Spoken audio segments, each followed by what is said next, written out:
Well, hello there. I'm Ellen, or Aaron, Mistre even, however you prefer, and I'm doing it!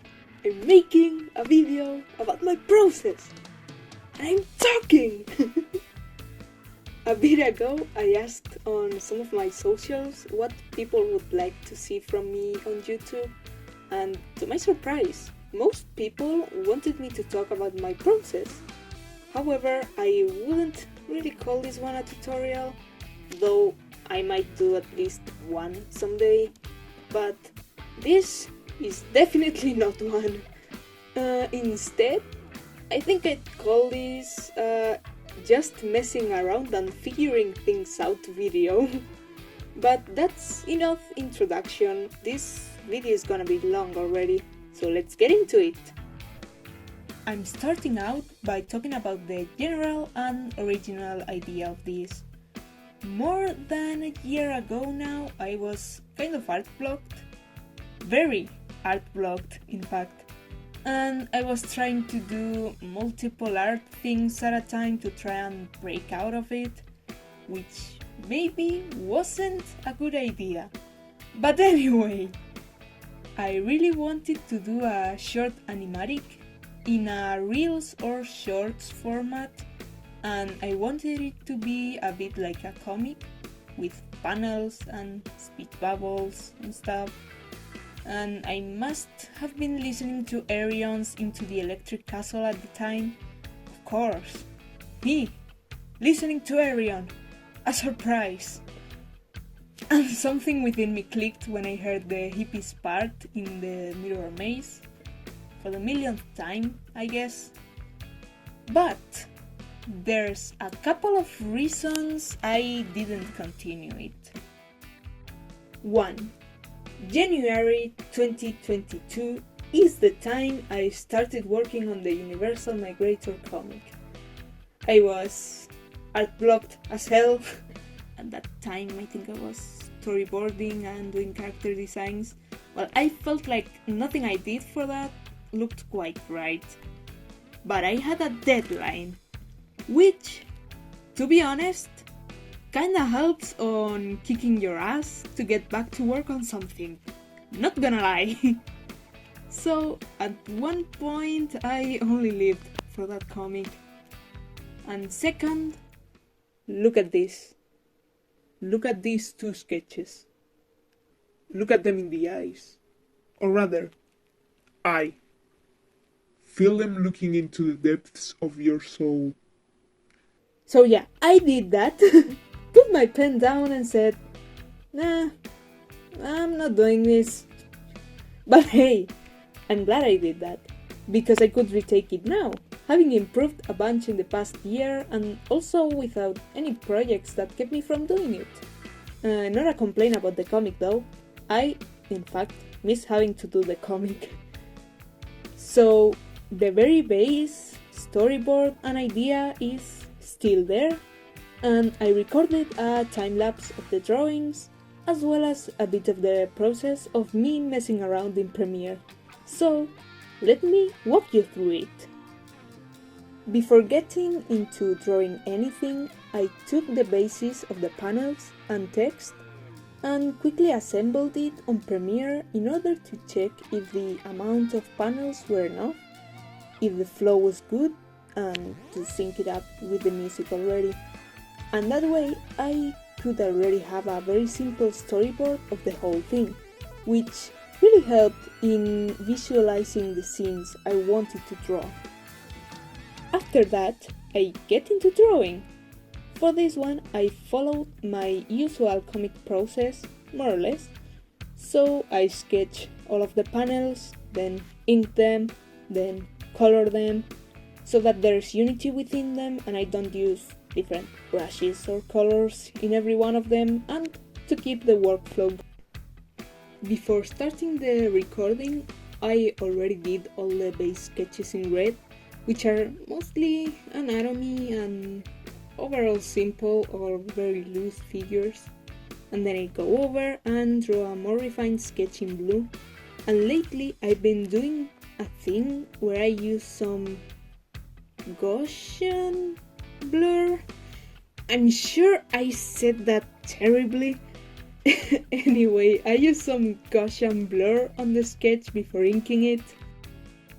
I saw it somewhere online that it can help you with your line art, since you're not trying to make it 100% like the sketch, since the lines are blurred, which I already do okay-ish, but I personally feel like it's actually helped me even more.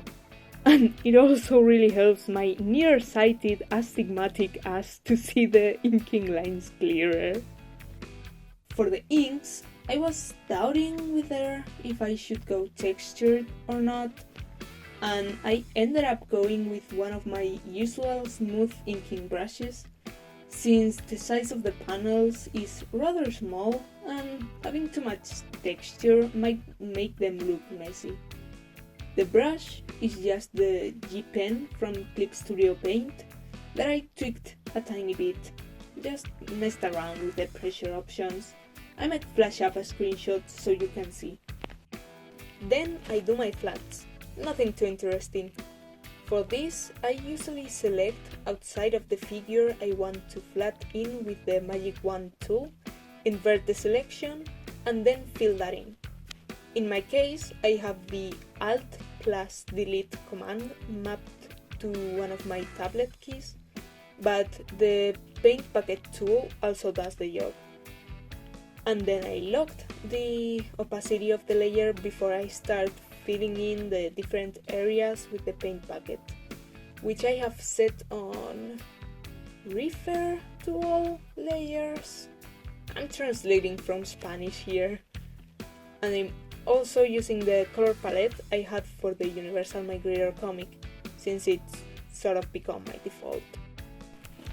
For shading, I make a multiply layer on top of whatever base color layer I want to shade, clip it, then I fill it in with a purpley color to give more unity to the base colors, and then I pick a darker purple, a deep purple if you will, and I start painting the shadows with a hard round brush. I went with cell shading for this one just because it's pretty fast to do, and because you can get some nice volumes by blurring just the right edges. For lining, I make an overlay layer on top of the base and the shading layer, clip it too, and basically follow the same process. I chose a light blue color for this project because I just wanted a cool palette overall. I feel like the song has a blue-purple tone to it. In this one, I colored the inks a tiny bit with the airbrush, just a bit of blue in the zones where the light hits stronger, and apart from that, there aren't too many other effects apart from the shines on the eyes or the stars in some backgrounds. And now that I've talked about the art process, I think I'm allowed to talk about Ayreon. So, I'm gonna talk about Ayreon. If somehow you're a poor soul that has ended up on this video and has no idea what the context for this animatic is, boy, am I glad to give you some context. So, Ayreon is a supergroup, prog, metal opera project sort of thing created by a very tall Dutch man called Ayreon Lucassen. Except for one album, Actual Fantasy, all Ayreon albums have a story to tell, but they're more than just concept albums. They're full-on operas with the different characters being represented by different singers and all that. And then, except for Transitus and the Theory of Everything, the rest belong to a main saga, which is often called the Forever or Why saga. This song, The Mirror Maze, comes from the album Into the Electric Castle, released in 1998. And to put the whole album in context, let me think. How do I say it?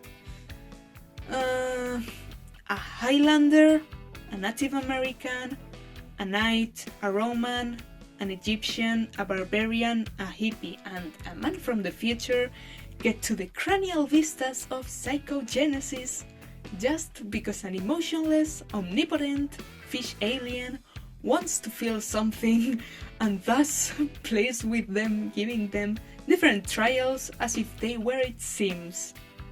My friends and I like to call this album the Acid Trip Vibe Check album, and I think that sums it up perfectly. The events in the Mirror Maze happen in the second half of the album, towards the end of it, and four characters, which are the hippie, the future man, the Roman, and the knight, find themselves in this maze, having to confront their deepest fears. Actually, the ones that have a hard time with that are the hippie and the Roman, while the future man and the knight are there to provide moral support, basically. For some reason, the hippie parts resonate with me, which I'm not sure if I should be worried about. And his whole thing is that he got into that hippie lifestyle from being neglected as a child. And I didn't become a hippie, but I did become an artist and a metalhead. Anyway, the hippie is actually played by Ayreon. And I truly don't know why, but his vocal performances always make me feel things. That might sound like I like him. I don't. I hate that guy. But he hates me too, so that's okay. We're actually pretty good friends, and if you ever see me being rude to him, it's a joke and every insult is said in an affectionate way. Or maybe not. So, the hippie's design is taken from the Electric Castle Live and Other Tales performance, which I love, but boy, the pants! What are those pants? I'm never going to learn to color them. I refuse. But apart from the artist complaints, they're such fun clothes. He's a silly tall guy. For the tiny hippie, I just went with the designs I did for Little Mr. L and Little Colonist for the Universal Migrator comic. I just changed up the pajamas a little bit. And now, I would like to open up a debate. Are the hippie and Mr. L the same person? Because Mr. L is... He's literally Ayreon's self-insert into his own universe. His name is literally Mr. Lucasen. And... IRL, Ayreon has never been a hippie. He's a poser. Don't let him deceive you, he's nothing but a fake. But of course, his self-insert can be whatever he wants. Maybe the hippie is just Mr. L in another timeline? Mr. L hippie AU? I mean, as far as we know, Mr. L's parents didn't have a difficult relationship and they cared for their son. Like, going on from what one small step in Universal Migrator says. Then Mr. L in The Truth Is In Here from album 01011001. Yes, that's the title. Talks about all the visions from his ancestors. Wait, I actually have to look up the lyrics for this one. Alright, so first part of the song is about Ayreon, who is also a character, not just the name of the project, and he's a blind minstrel from 6th century Britain who is haunted by visions of the future where humanity goes extinct, blah blah blah blah, all that. And that's what the whole project is about. Lots of civilizations going extinct. Then the second verse is indeed about the hippie, which makes me think, since Into the Electric Castle was revealed to be some sort of dream in the end, in another time, another space, he could just be Mr. L's dream self and not actually Mr. L. And then the third part is about the Forever, which are like the fish aliens, talking to Mr. L, which would make sense. Like, since he's the hippie and he's also one of Ayreon's reincarnations. And yeah, there's reincarnation in this universe. Therefore, they could have some sort of connection with him. I'm trying really hard to keep my mouth shut and not go into depth about all the lore of the Forever and all that, because we could just stay here for hours. Well, I imagine this discussion has already been had in the Ayreon fandom, but I just like to talk about Ayreon. This is just really an excuse to talk about Ayreon. If I don't think about Ayreon for 5 minutes, I will spontaneously combust, most likely. And I don't think you'd want to see that. I sure hope you had fun with that ramble and watching the Speedpaint. Now, let's get to the part where I fuck around and I'm not entirely sure if I end up finding out. So I recorded the process of animating the first and last parts and also adding some light effects towards the end. I didn't record everything because I felt my laptop's hatred towards me growing bigger every second, and I didn't want to risk it exploding or something. I also had to change my screen recording settings because if I recorded my Premiere window only, you couldn't see the pop-up windows for the texts and everything else. So I believe at some point you might see what I was listening to, and to no one's surprise, it's Ayreon. Actually, no. One of the nights I worked on this, I was listening to Last Day from Star One on repeat. That was surely something. Now back to actually talking about the process.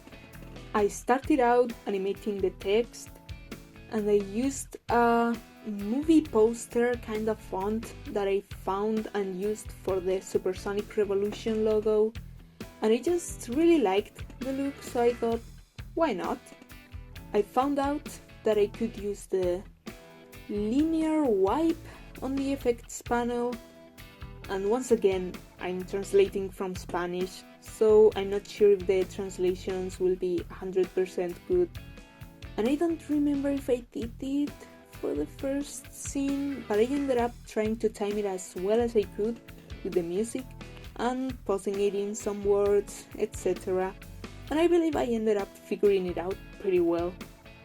Basically, all of the moving animations for panels and speech squares were done with the movement options in the effects control panel, and some of the ones inside the panels too, using the keyframes.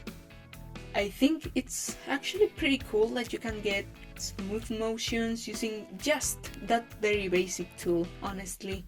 I'm sure there must be ways to make it look even more appealing, but I'm finally using that for now. Then for the inside of the panels, I just abused the use of masks a lot. And I don't think I explained this on the Speedpaint part. Whoopsie. But the canvases I worked on for the drawings were slightly bigger than the panels. I guess you might have noticed that. The reason for that is so that I could move them more or less freely in case I wanted to, I don't know, make the backgrounds have slide motion to them, and just having enough room to move the characters without fearing they'd be cut in half. So I use masks to keep the drawings within the boundaries of the panels, and I'll be honest with you, I had no idea of how to move the drawings but without moving the masks, and I did have to look it up, which is funny because I believe I already looked it up a while ago. But anyway, I found out I could just use the transform effect, et voila! I could move the drawings wherever I wanted them to be without worrying about the mask. Now for the reflection effect on the mirror, I had to look it up again because I already knew how to do it, because I already did it for something else, but I didn't remember. So I had to go through the project where I did the effect, and it's not shown in the video though. Don't think I should show those for secrecy reasons. I just used the light effects from the effects panel and I just messed around with it. I truly had no idea what I was doing in this one scene, but I think it ended up looking okay. Don't worry though, at the end of this project I ended up figuring that effect out, at least a little. I believe I only used one light for each light effect layer I did, and then I used a mask again to make it the shape I wanted, and then just used the keyframes for it to move. For the first mirror, I believe I used 2 of these, then everything else only has 1. I also used this effect a little bit for the hippie's glasses, but I ended up changing all of that towards the end because it looked too much or too crowded, especially for the time that the panels lasted on the screen. For the disappearing effect, I simply placed the tiny hippie on a layer above current hippie, then used the crossfade effect, which I also abuse a lot, so that it appears slowly, then used the keyframes on the opacity options to make current hippie disappear. I messed around with this a lot more out of camera because I didn't quite get the timing and effect I wanted, and the movement keyframes were very messy, so I went back in to make them smoother. This first scene was a lot of trial and error, as you can see. Also, for the reflection effect on the second panel, I created a matte color layer on top of everything, made it black, and then set the blending mode to linear burn so that the colors lighter than black would show up and have a bit more of a glow to them. Then I repeated the light effects I did for the first panel, and again I mess around with this a lot more out of camera. Now, for the final scene, I exported all the planets and rocks on separate layers so that I could move them around a lot more freely. I started out by having the background do a bit of a motion upwards throughout the whole scene, but pretty slowly so that it doesn't distract from the rest of the elements. Then, as for the planets, I had each one of them move in a different direction and way. The first one, the blue one, which is a small reference to Planet Y, moves a bit farther to the back. Then the one to its right also moves to the back, but this time it also scales down a bit. Then the one on the bottom left is scaled up a tiny bit to give the feeling that it's getting closer to us, and then it's the same thing for the bottom right, but in the opposite direction. And I have to say, I completely forgot to turn on the keyframes for the scaling options, and when I saw the sizes of the planets didn't change, I was like, what the hell is going on?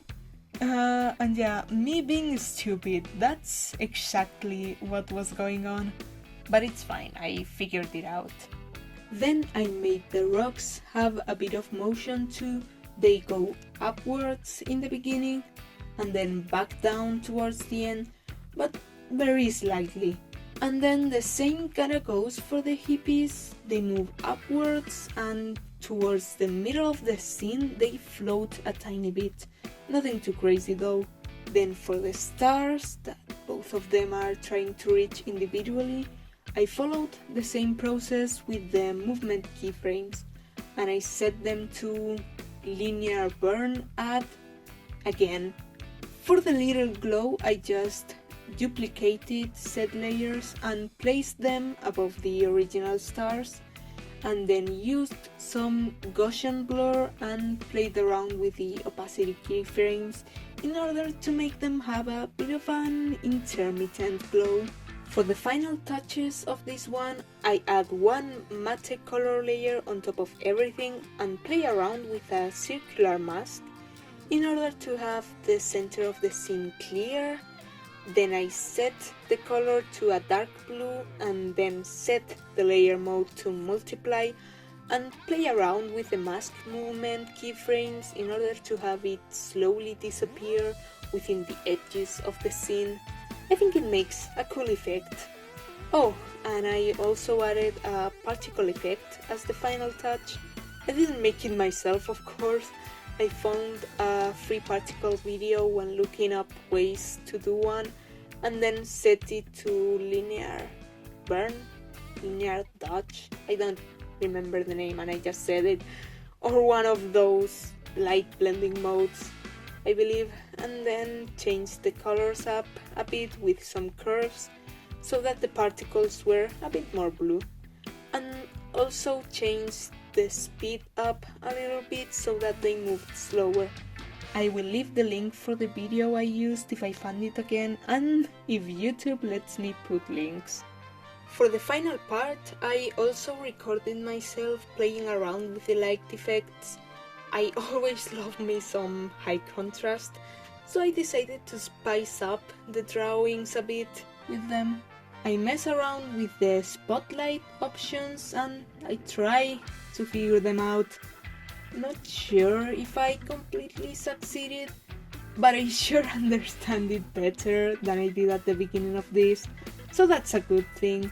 Most of the lights I used are cold ones in order to keep the somewhat colder color scheme I've used throughout all of the Animatic, except for the mother and father panels, where I decided to go with a more orangey and red tone in order to communicate a bit of tension and anger in contrast to the blues, which is a color often used to depict both sadness and tranquility.